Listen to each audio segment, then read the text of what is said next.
وزیراعظم شہباز شریف کی زیر صدارت کفایت شعاری کے اقدامات کے نفاذ پر جائزہ اجلاس ہوا۔ Army chief of defence forces field marshal Asim Munir نے بھی شرکت کی۔ اجلاس میں ملکی موجودہ ذخائر، کھپت اور کارگوز پر بریفنگ دی گئی۔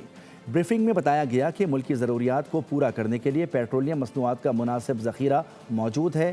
خطے کی غیر مستحکم صورتحال کے پیش نظر ایندھن کی ترسیل شدید متاثر ہو سکتی ہے۔ صورتحال سے نمٹنے کے لیے آئندہ دنوں میں بچت کے مزید اقدامات کرنے ہوں گے۔ وزیراعظم شہباز شریف نے کہا کہ صوبوں کے ساتھ مل کر جامع لاہ عمل مرتب کیا جائے گا تاکہ ہنگامی صورتحال سے نمٹا جا سکے۔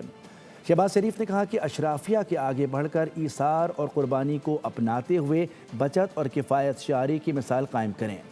حکومت نے عوام سے پیٹرول اور ڈیزل کی بچت کے اقدامات کو اپنانے کی بھی اپیل کی۔